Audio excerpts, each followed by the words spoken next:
वैद्युत क्षेत्र, अभी तक हम लोग पढ़ चुके हैं वैद्युत आवेश के बारे में, और वैद्युत आवेश के बाद हम लोग कूलाम के नियम के बारे में डिस्कशन कर चुके हैं।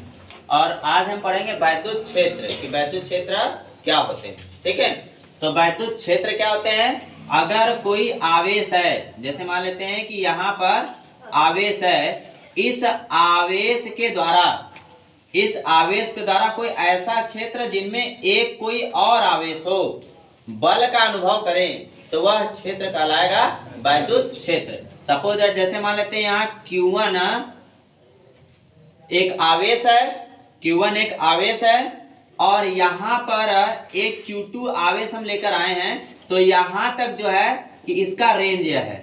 जैसे मान लेते हैं कि यहाँ तक Q1 का यह क्या है? रेंज है। अब इस Q1 आवेश कारण इस Q2 आवेश पर बल का अनुभव हो रहा है, बल आरोपित हो रहा है, तो उसे हम कहेंगे वैद्युत क्षेत्र। क्या कहेंगे? वैद्युत क्षेत्र। ठीक है, अर्थात कि वैद्युत क्षेत्र की परिभाषा क्या हो जाएगी कि यदि किसी बिंदु आवेश के कारण किसी अन्य बिंदु आवेश जो उस क्षेत्र में आएगा बल का अनुभव करे, तो इसे हम कहेंगे वैद्युत क्षेत्र कहेंगे। क्या कहेंगे? वैद्युत क्षेत्र। अब वह बिंदु आवेश के द्वारा कोई भी क्षेत्र हो सकता है जिनमें कोई दूसरा आवेश आएगा, तो इस आवेश पर जो बल लगेगा वही उसका क्या कहलाएगा? वैद्युत क्षेत्र कहलाएगा। समझ में आ गई बात ना? ठीक, अब इसके बाद है वैद्युत बल रेखाएं।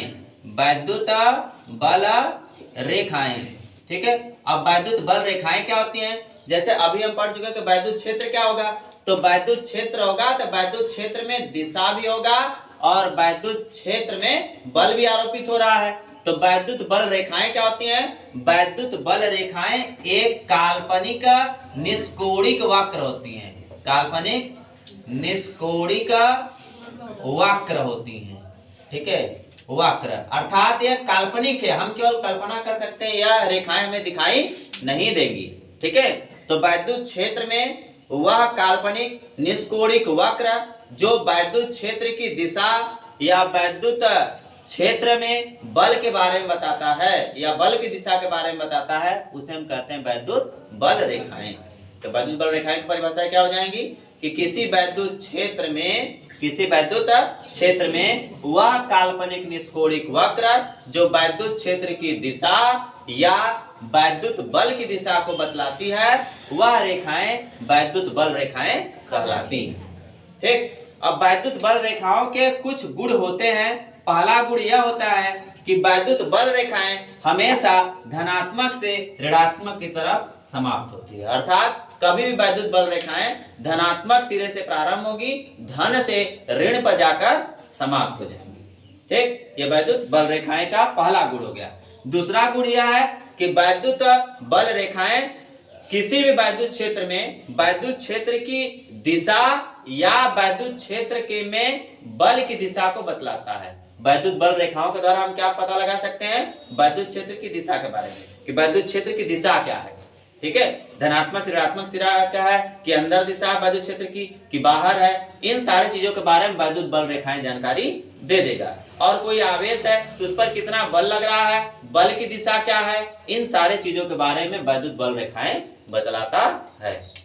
और तीसरा क्या है कि कभी भी वैद्युत बल रेखाएं आपस में काटती नहीं है, एक दूसरे को कभी भी आपस में काटेंगी नहीं। सपोज जैसे मान लेते हैं कि वैद्युत बल रेखाएं जैसे मैग्नेटिक फील्ड है, यदि ठीक है नॉर्थ और साउथ, यहाँ पर अगर यहाँ पर ऐसे जा रही हैं, ये वाले यहाँ पर ऐसे निकल रही हैं, ठीक है, या ऐसे निकल रहे हैं और ऐसे निकल रही हैं, तो कभी भी जैसे यहाँ पर एक रेखाएं काल्पनिक जा रही हैं और यहाँ पे एक जा रहे हैं, तो आपस में कभी भी एक दूसरे को काटती नहीं। ठीक है, जो वैद्युत बल रेखाएं रहेंगी गतिशील होती रहती हैं, लेकिन कभी भी एक दूसरे को काटती नहीं। तो वैद्युत बल रेखाओं के क्या है यह गुण है। तो पहला गुण क्या है कि वैद्युत बल रेखाएं हमेशा धनायन से ऋणायन पर समाप्त होती हैं। वैद्युत बल रेखाएं जो है वैद्युत क्षेत्र की दिशा वो वैद्युत बल की दिशा को बतलाती हैं।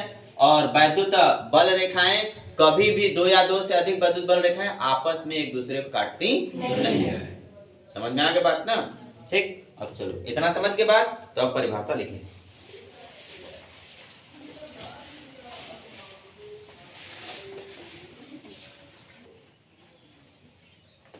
चलो अब आगे इसमें लिखेंगे वैद्युत क्षेत्र की तीव्रता। वैद्युत क्षेत्र की तीव्रता। अब वैद्युत क्षेत्र की तीव्रता के बारे में समझेंगे। हम वैद्युत क्षेत्र के बारे में अभी चर्चा कर चुके हैं कि वैद्युत क्षेत्र क्या होते हैं, ठीक है। अब वैद्युत क्षेत्र की तीव्रता क्या होता है, तो किसी भी एकांक आवेश, कोई भी एकांक आवेश हो जो वैद्युत क्षेत्र में उपस्थित हो, उस पर लगने वाला बल, उस पर लगने वाला वैद्युत बल वैद्युत क्षेत्र की तीव्रता कहलाता है। अर्थात वैद्युत क्षेत्र में एकांक आवेश पर लगने वाले वैद्युत बल, एकांक आवेश पर लगने वाले वैद्युत बल को हम क्या कहते हैं, वैद्युत क्षेत्र की तीव्रता। जैसे सपोज दैट कि यह Q एक आवेश है, Q आवेश है और इस पर एक बल F लग रहा है, एक बल F लग रहा है, ठीक है। तो हमारा जो वैद्युत क्षेत्र की तीव्रता होगा, ठीक है, वैद्युत क्षेत्र की तीव्रता जो होगा वह वैद्युत बल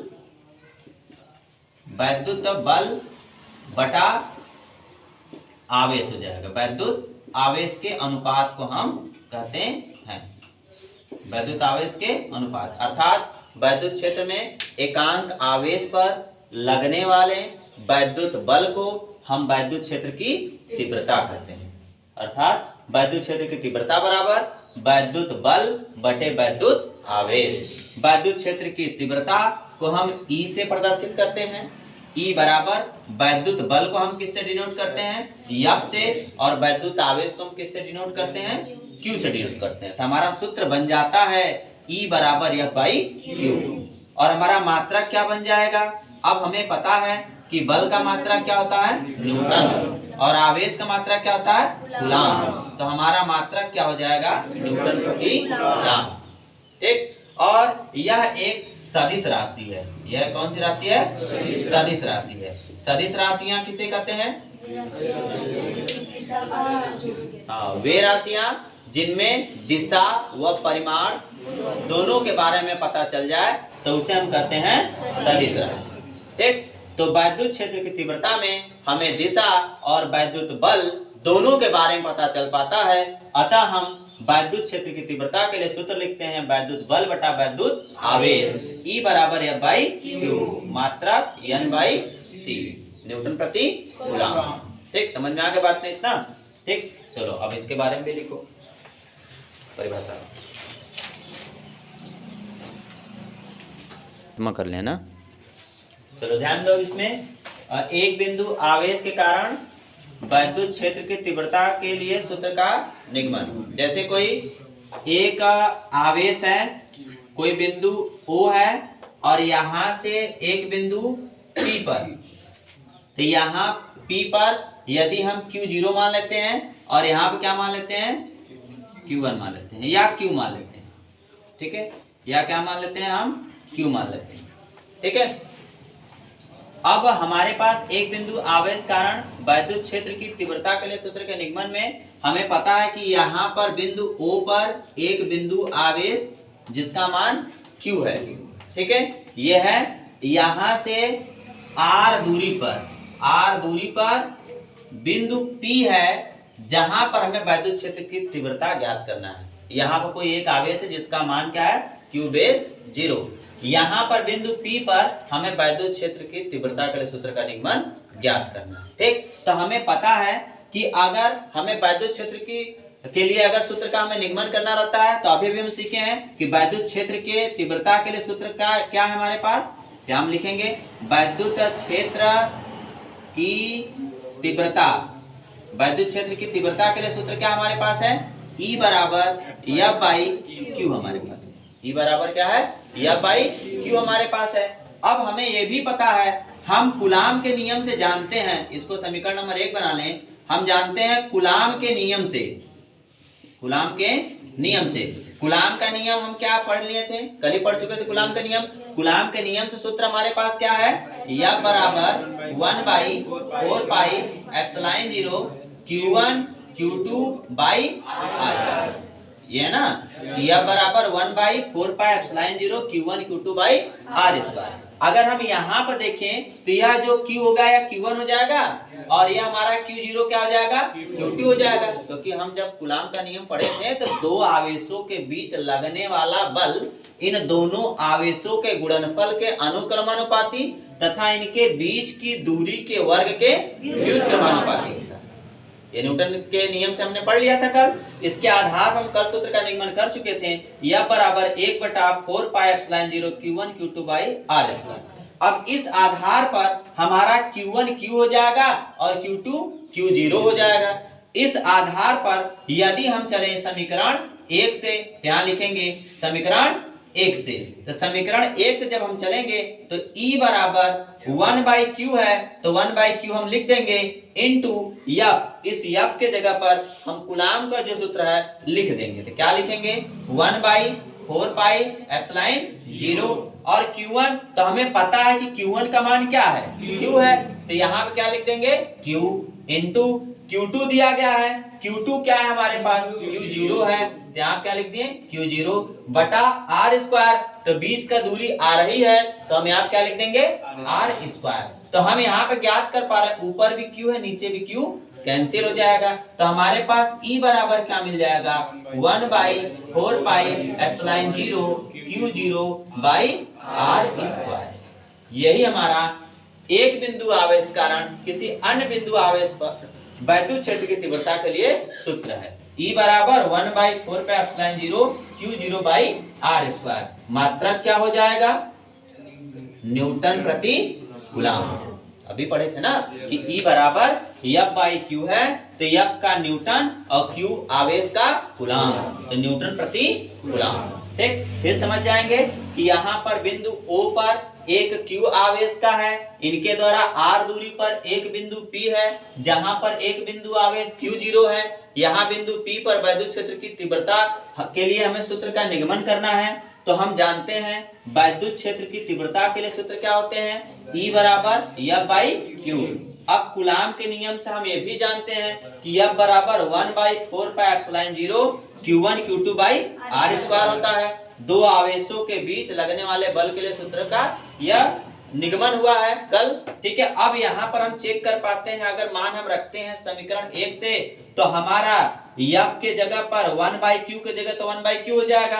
अब F है, F के जगह पर 1/4πε0, तो 1/4πε0 हो गया। अब Q1 है, तो Q1 हमारे पास क्या है, Q है, पहला आवेश, और Q2 हमारे पास क्या है, दूसरा आवेश, Q0 यहाँ पर हो जाएगा। हम देख पा रहे हैं ऊपर भी Q है नीचे भी Q है, Q से क्या हो जाएगा कैंसिल, तो हमारे पास बच क्या जाएगा 1/4πε0 Q0 बटा आर स्क्वायर। मात्रक न्यूटन प्रति कूलाम, तो हमारा वैद्युत क्षेत्र की तीव्रता के लिए पहला सूत्र है। इसके अलावा भी हम और भी सूत्र का निगमन करेंगे। वैद्युत द्विध्रुव कारण अच्छी स्थिति में वैद्युत क्षेत्र की तीव्रता का निगमन, निरक्षी स्थिति में वैद्युत क्षेत्र की तीव्रता का निगमन, अनंत लंबाई के तार के लिए और समतल चादर के लिए भी सूत्र का निगमन इसमें है। तो इन्हीं सूत्र का उपयोग करके हम आगे सूत्र का निगमन करते चले जाएंगे। ठीक, समझ में आगे बात इतना ना। ठीक, चलो अब आगे नोट लिखना प्रारंभ। तो चलो यहाँ तक अब बना लोगे कंप्लीट।